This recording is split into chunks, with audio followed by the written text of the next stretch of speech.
যুবকদের প্রতি অনুরোধ হলো যে তোমাদের সামনে জীবনটা অনেক কঠিন, যৌবন চলে যাবে।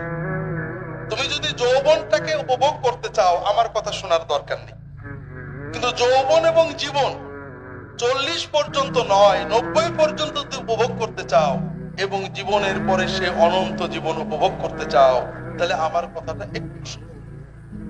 তোমার যে এখন উল্লাস, ছলতা, উচ্ছ্বাস, এটা 40-এর আগেই শেষ হয়ে যাবে, কিন্তু জীবন রয়ে যাবে। যে জীবন বড় কঠিন, শেষের জীবন বিশেষ করে, জীবনটাকে যদি উপভোগ করতে চাও অনেক কথা আছে, তবে শুধু দুটো জিনিস আমি অত্যন্ত গুরুত্ব দিয়ে আমাদের বুঝতে হবে। একটা নামাজ, নামাজ জীবনে ছাড়বে না।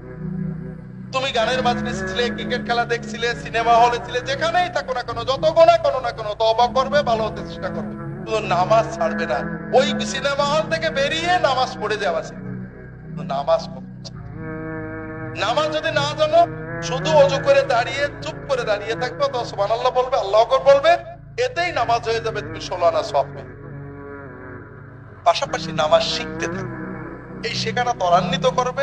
তবে যদি সম্ভব হয় আমাদের বুড়ো মানুষদের মতো নয়, জীবন্ত প্রাণবন্ত নামাজ শিখবে। নামাজে কি পড়ো একটু বুঝে, নামাজের দোয়াগুলো সূরাগুলো কি পড়ো বুঝে পড়বে, একটু বুঝে আল্লাহর কাছে নামাজের সেজদায় দোয়া করতে শিখবে। ইনশাআল্লাহ এই নামাজ তোমাকে আজীবন আমরণ আল্লাহর সাথে জুড়ে রাখবে। তোমার জীবনে কোনো বিপদ দাঁড়াবে না, মরণ পর্যন্ত আল্লাহ তোমাকে বরকতময় রাখবেন। মরণের পরের জীবন ইনশাআল্লাহ তাআলা আল্লাহর ওলিদের সাথে নসিব হবে।